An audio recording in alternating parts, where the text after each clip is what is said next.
Hi, you're with Jennie and Laurie of Astrolore and Hidden Path, or you can call us Astropath.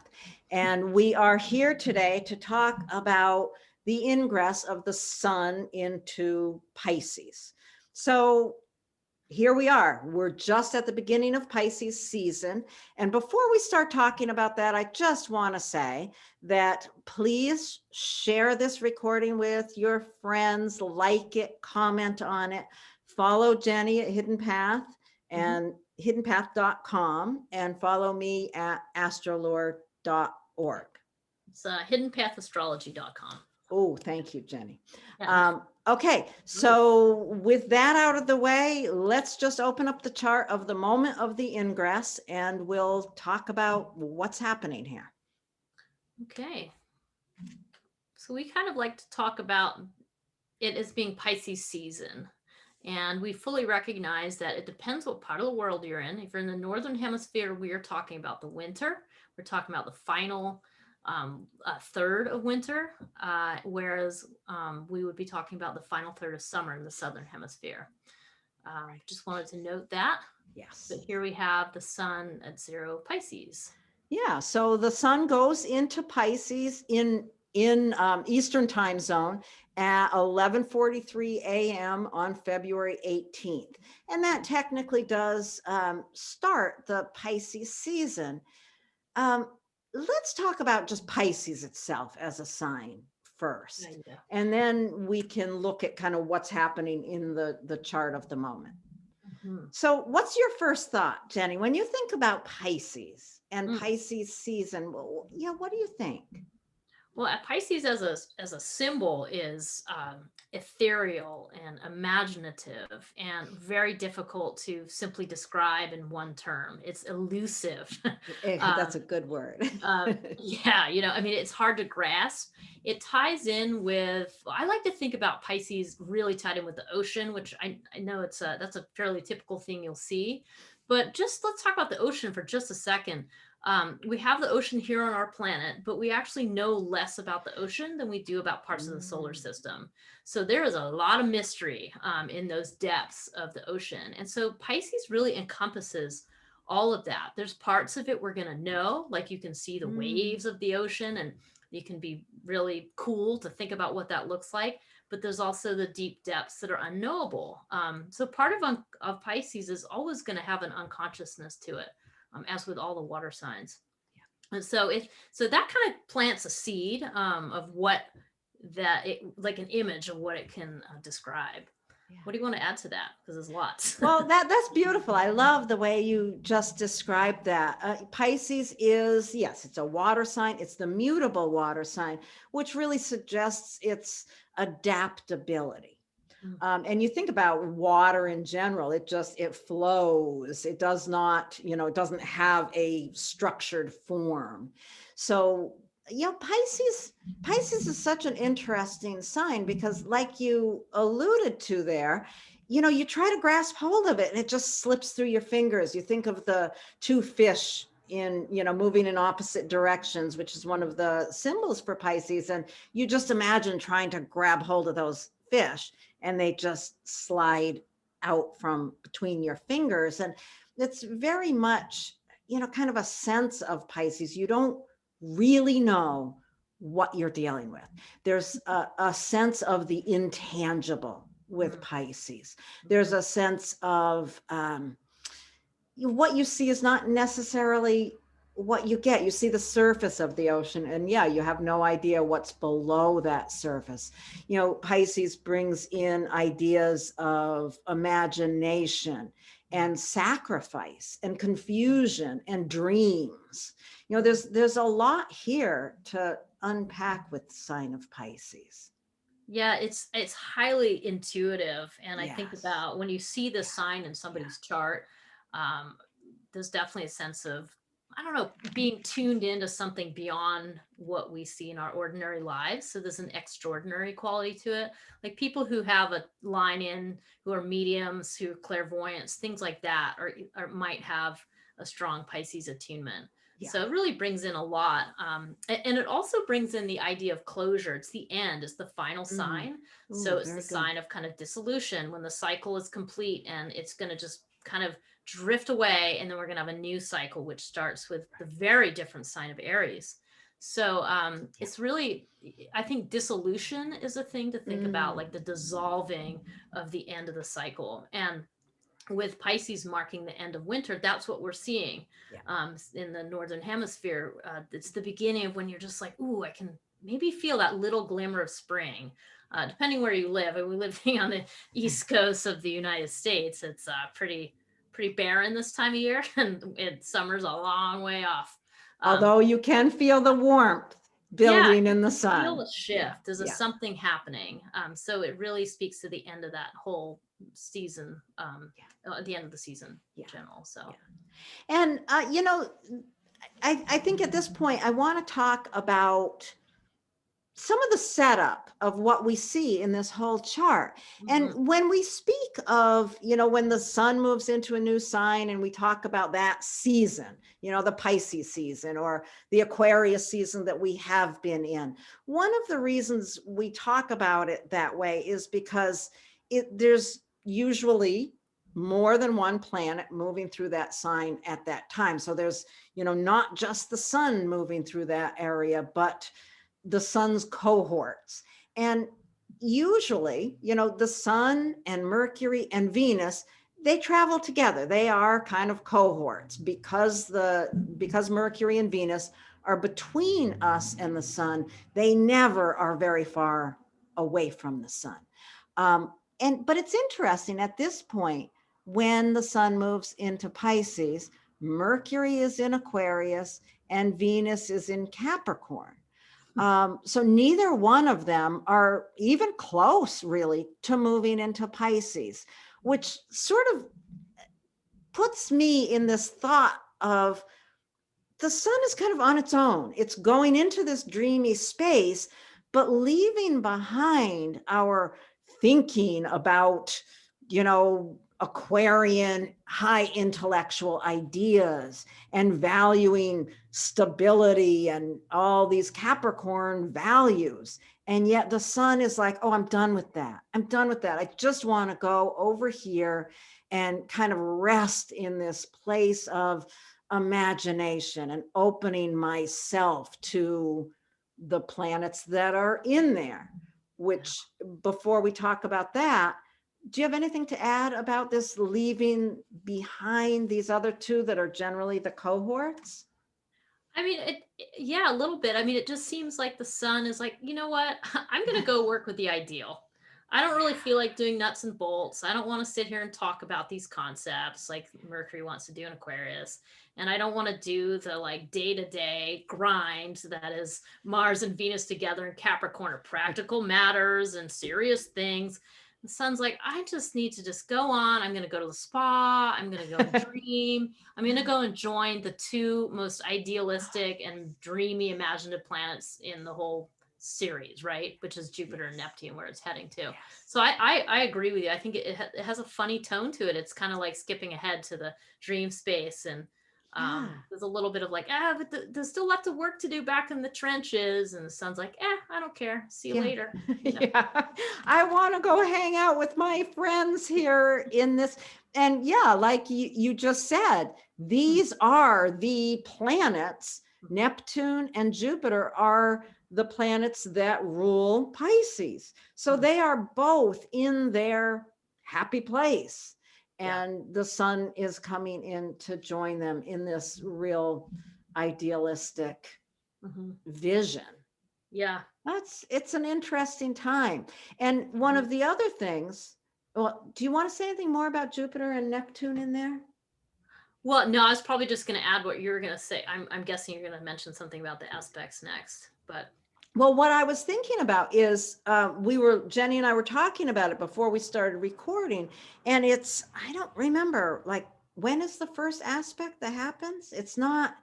It's not till March. It's March Yeah. 2nd. I mean, I it's love like it. we've got this whole kind of space where the sun is just kind of drifting through Pisces. It's not interacting with anybody. It has gone to that spa that you mentioned.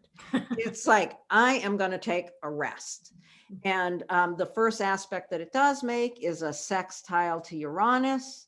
Mhm. And then it makes a sextile to, Oh, then it joins Jupiter. oh, yeah. You can see that Jupiter is at 11 degrees and Uranus at 11 degrees. So basically, the sun goes to Uranus first in the sextile, and then it joins Jupiter. Yeah. So the sun must conjoin with Jupiter around. I think it's March 5th. Yeah. Okay.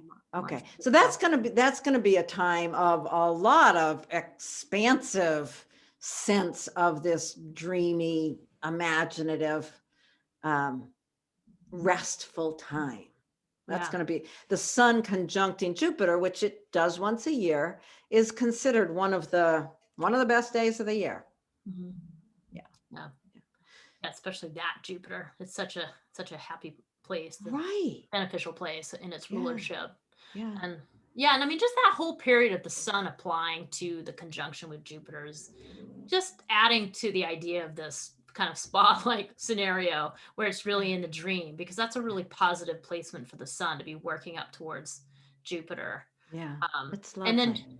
I was thinking about, what do you think about the sextile with Uranus? Like, I mean, I was just thinking, oh, a touch in with something in an earth sign to bring it back to earth.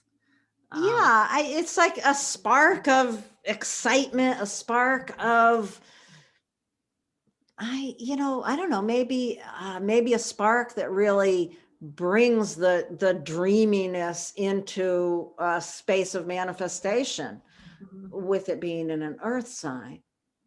Yeah, it's hard because it's hard to say because the sextile makes it suggest a nice kind of opportunity Right. there, and nothing too, Right. I don't know, sort of intense, but nonetheless, Uranus can really sort of excite that sun. So I'm Yeah. curious to see what comes Yeah. about around that time. I want to think of it as just a spark of excitement.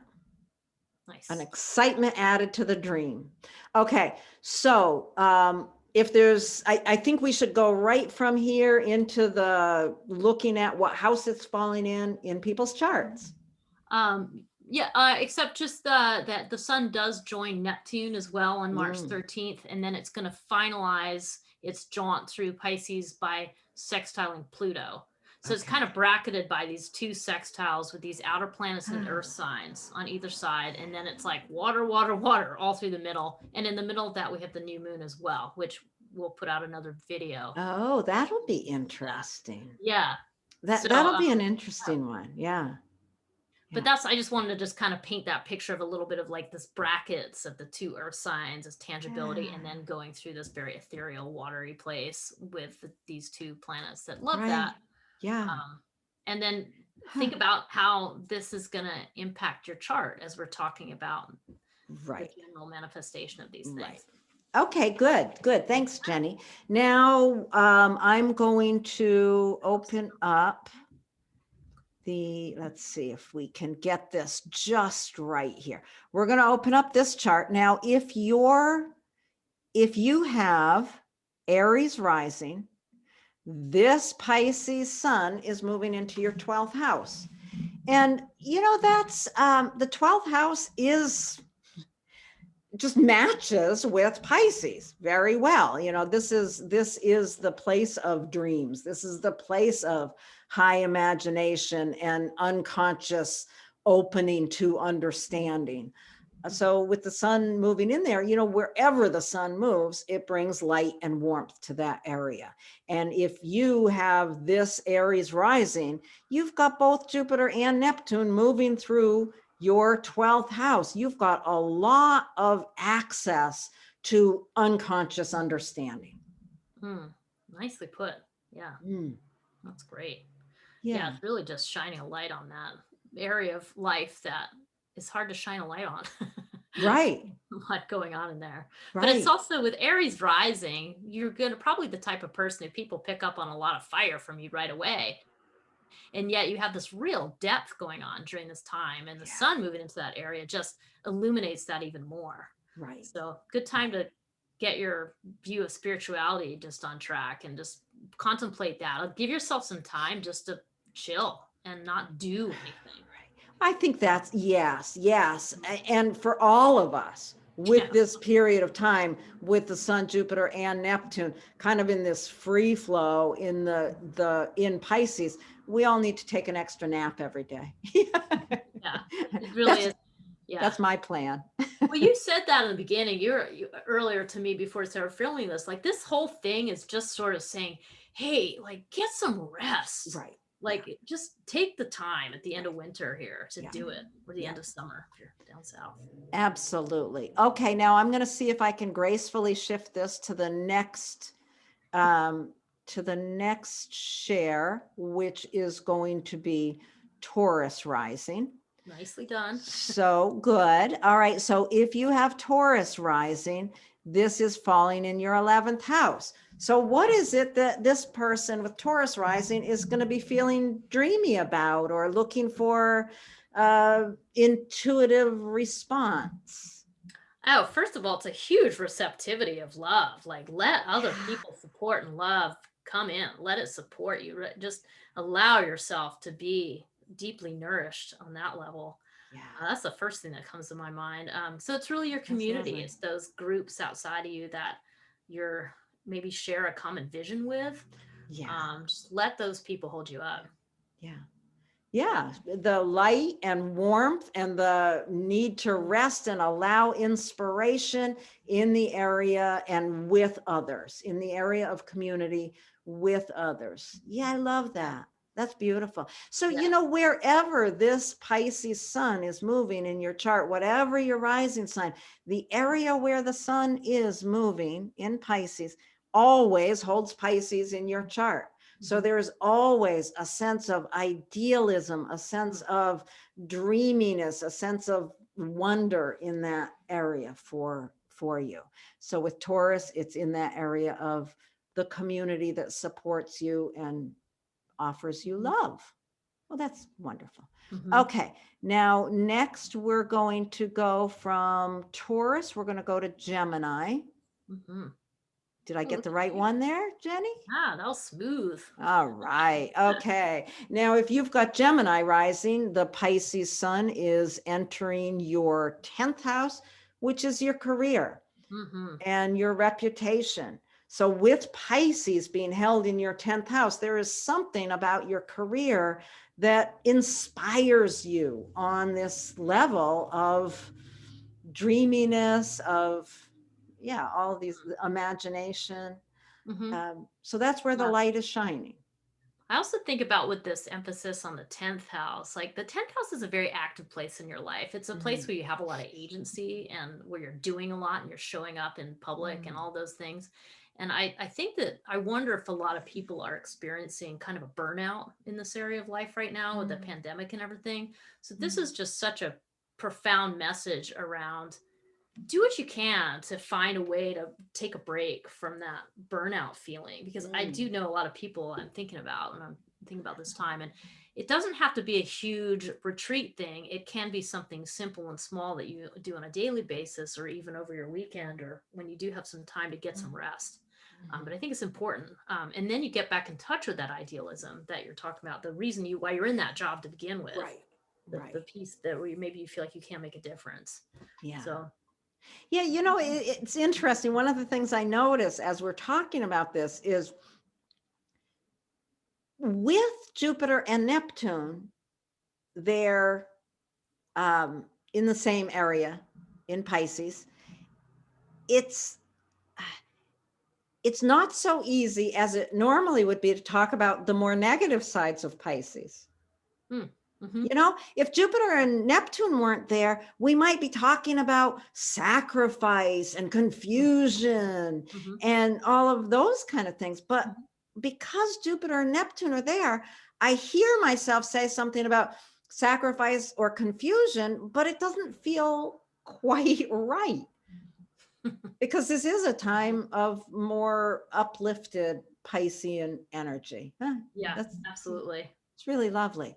Okay, are we ready to go on to, let's see, what's after Gemini? Let me pull this up. We got Cancer next. Look at you. All right. Did we Great. get it? Oh, we got Yeah, it. you got Yeah. it. Well done. So Cancer, we have this Pisces group in the ninth house. And the ninth house is, I always just think about it as higher learning, wisdom, travel. It could even be things like publishing or the study of subjects like astrology. So this is a time to really let your imagination open up and let in some new things, maybe things that aren't so much thoughts as intuitive felt sense types of Yeah. things that Yeah. come into your awareness. Essentially, it's Wow. not so much run out and do anything, it's more like open up and receive, welcome in new different ideas. And I can't help, when I think about Neptune and Pisces, I can't help but think about just the reality of living on one single planet together. Like if you saw that big blue ball, like so many astronauts have seen just out there hanging out, you just no contest that we clearly are all in one place together. Right. And Neptune in Pisces really brings that forward and is an invitation to let that point of view inform you with what you're doing. So That's really beautiful. I don't know why, but for some reason, when you were talking about that and the higher understanding and education, I kept thinking about this book that I'm reading called The Extended Mind, ooh, which is really a fascinating book. It's called The Extended Mind, The Power of Thinking Outside the Brain. And it just really made me think of this, just this understanding that people are beginning to come to this understanding of how our minds extend beyond our brain. nice. I don't know. It's just opening up to expansive understanding there. Huh. It's really interesting with Jupiter and Neptune in there. It's a powerful statement. Expansion of intuitive understanding. Or a different perspective on what we've always believed in whatever area that is. And yeah, it's your higher understanding, your world, your view of that planet that we're living on. Exactly. Yeah. Okay, so let's go. Oh, I accidentally muted myself for a second. And we're going to go to Leo next. Nice. I'm very impressed with how smoothly you're doing this, Laurie. Oh, good. I'm very glad. Okay, so now with this one, where's the sun moving now, Jennie? We're in the eighth house. The key word that came to mind as soon as you pulled this up is empathy. The development of perfect. empathy. For the eighth house is this place where you see other people's stuff, their difficult issues, their shadow they don't want to deal with, their baggage that they've been carrying around, that we all have. We all have this stuff, and we're all working with different degrees of awareness around this type of stuff. And so with that group in your eighth house, this is how do you cultivate empathy? And the sun really bringing that in for other people and their difficult struggles. Right. That's what popped in my head. Yeah, that's perfect. That's really perfect. So, you think about Jupiter's been in there for a while, Neptune's been in there for a long time. So that area of your life really is opening with this intuitive understanding coming in of other people's values and how to navigate those values. And the sun comes along and says, okay, we're going to bring more attention here. That's lovely. And this is often a place where I know you probably have had the experience in your life when you've been in a relationship and it was fun and everything is going great, and then all of a sudden it switches. And when it switches, that's kind of like going into an eighth house space with your new partner, and you start learning all these new things about each other. And it's often a space where it kind of makes or breaks the relationship if you get through that. So that's another way too to think about the whole other people's stuff. It also can happen. It does happen in your most intimate relationships. We're like, ooh, what was I just learned about some skeletons in your family closet, that kind of thing. Yeah, that eighth house is such a fascinating area. It really is how we navigate those difficult issues with other people. And the eighth house is also, it's shared shared finances with other people. So you can think about that too, with this kind of, yeah, this would be a great time to, I don't know, maybe start a new savings account with your partner. If you're in a new relationship, this might be a time to really kind of bring some of those resources together. Mhm. That's Nice. That's I like cool. that. All right, are we ready for the next one? Yeah, I think so. Okay, we're going to go from Leo to Virgo. And Virgo rising. That.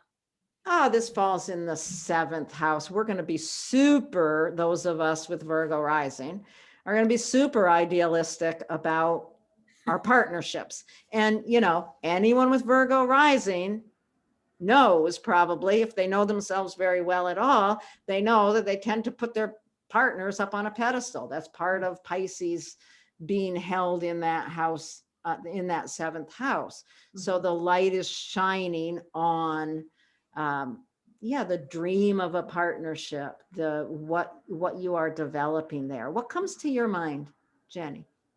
Oh, I like what you just said about the bringing the idealism and into your relationships like that. That's pretty cool. I think what I was thinking about is, um, yeah, the idea of like having some kind of retreat somehow with your partner, something that the two of you just do together. And it's so easy in this world to kind of forget to make that special time, especially when we be married for 5 or 12 or whatever your timeline is, or much longer.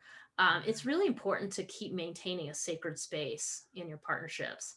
So that's kind of what I thought about as a way to do that. And again, I think it doesn't That's have to be a beautiful. big thing. It can be a Right. small thing, but Right. just making that space can make a massive difference Yeah. for the magic to happen, basically.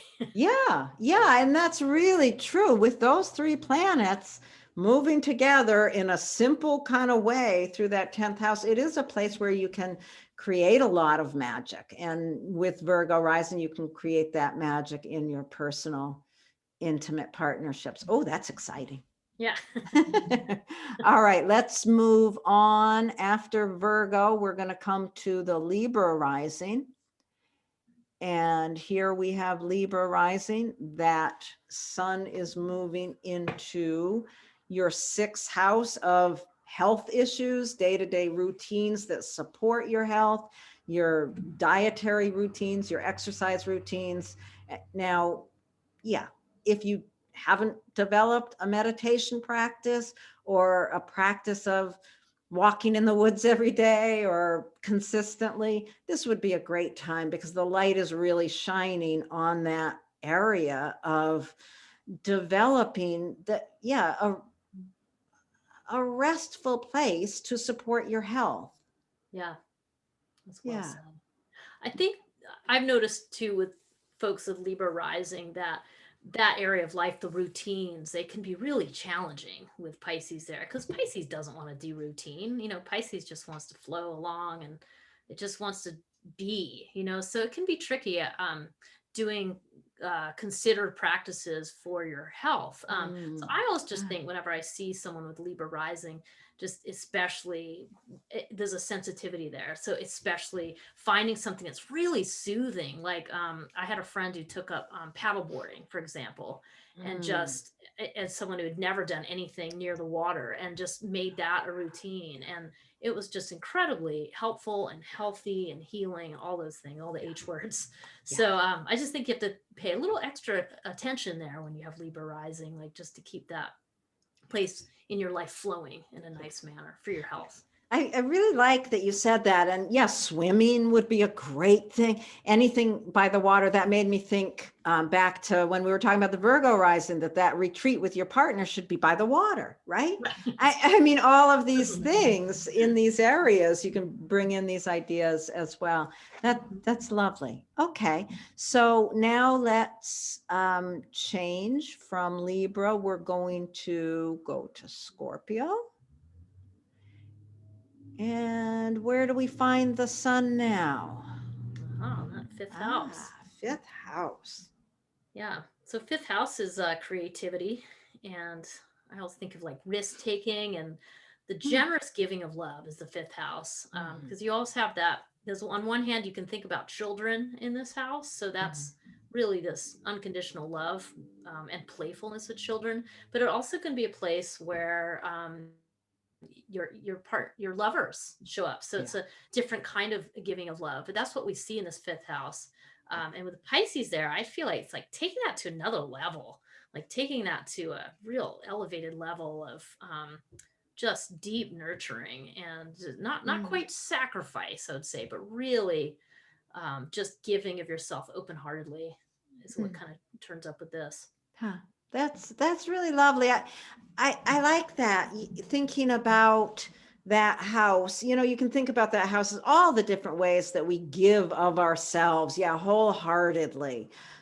Children, love affairs, not serious committed partnerships, because that's the seventh house, but those loves that we have in our lives, and our creativity, where we give of ourselves really freely to creative endeavors. And with Pisces there, I think about, yeah, that level of poetry and music that opens up our hearts to that level of deep intimacy. Huh.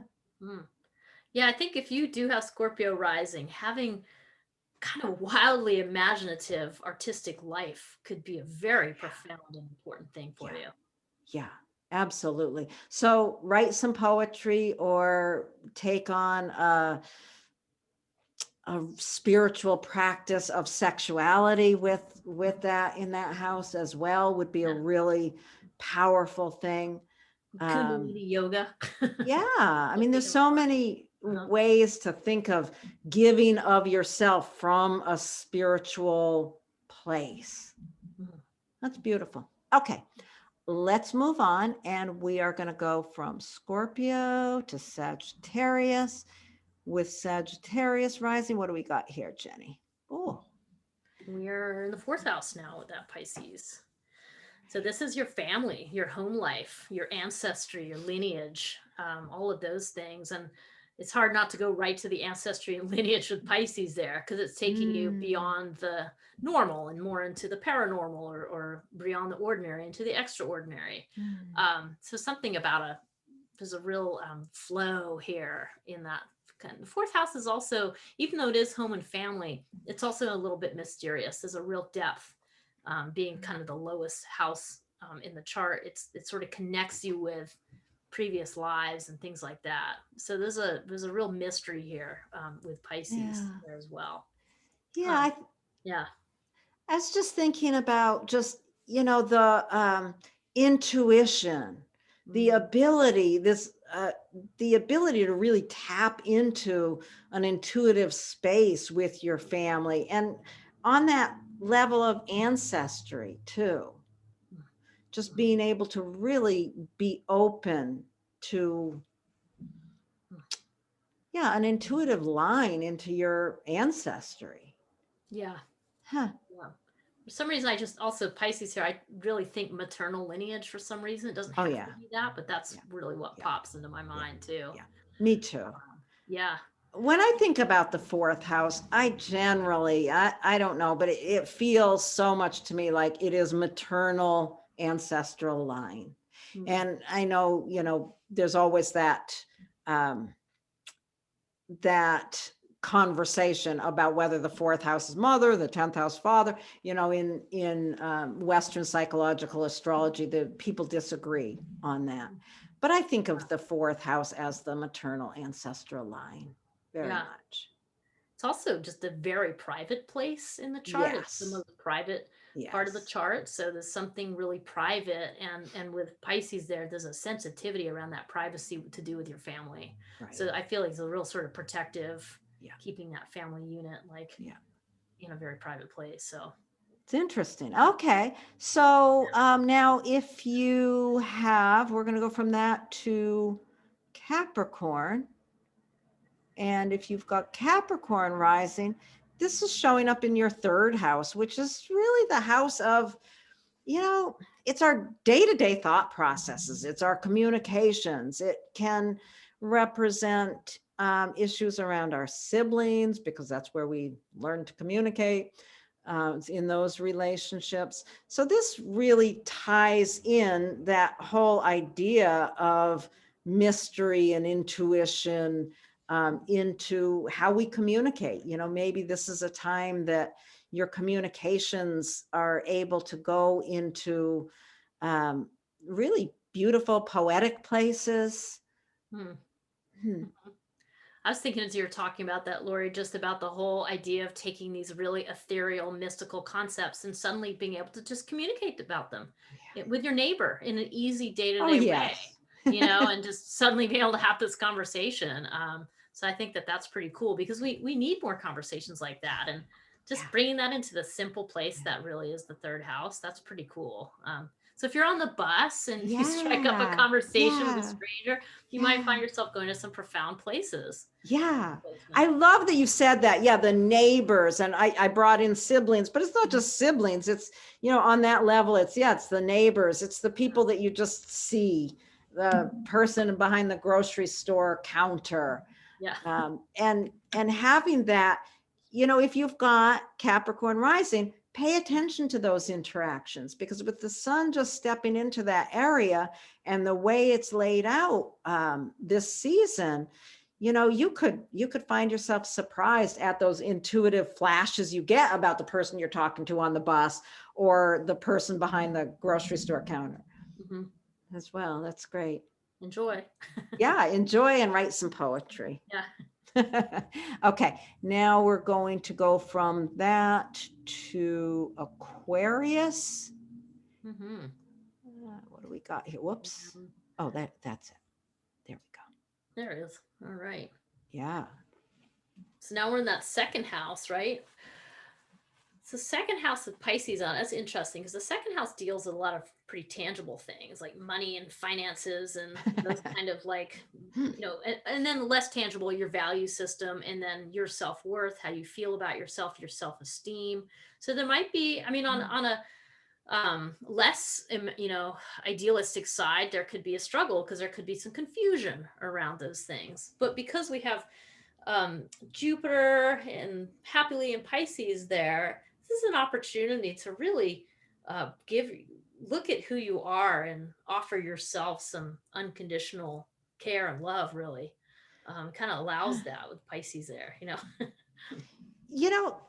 I love just somehow when you started out talking about this being a very tangible area, it really made me think that wherever Pisces is in your chart, whatever house it's in, that is a place that is normally in your life, has probably traditionally caused you some problems because you're not clear there. There's a lack of clarity wherever Pisces is. It's hard to grab hold of it and really see that area in a clear way. And with this combination of planets in this season, there's a clarity there that there normally isn't. So take advantage of that, because right now that clarity for you with Aquarius rising is around your resources and your self-valuing. Yeah. We have to really take advantage of this season. Yeah. Because there's a sweet spot here. Yeah, and I also makes me think too, like what I wanted to add to that is just that we live in a culture that doesn't really know yet how to allow for space like this. It doesn't encourage it. That doesn't talk about the yin of being. Right. And it's sort of like, but there's an opportunity here to start bringing those things forward, to ask for those things as a culture. To say, hey, we all need these things, because I think all of you who are listening to this can probably really feel that need for some time out, for some rest. And it's part of probably for millennia, I think this part has been included as an important part of being human, and just our particular culture has not valued that. So think about that too, like what do you want for that space in your life? Right. Oh, that's lovely. Okay, so from that we're going to come to the last of the rising signs, which is Pisces itself. So here the sun has moved into your first house and you've got Pisces rising. So on that level of your personality, who you are, the most intimate part of you. The light is shining this intuitive understanding of yourself. Mm, I just think, I look at this and the first thought that comes to my mind is just a big sigh of relief and the ability to let in some pleasure and some mm, valuing of your how you show up in the world. mm, You know, you spend your life with a little bit. I think people with Pisces rising tend to be a little bit confused about how they show up in the world, mm.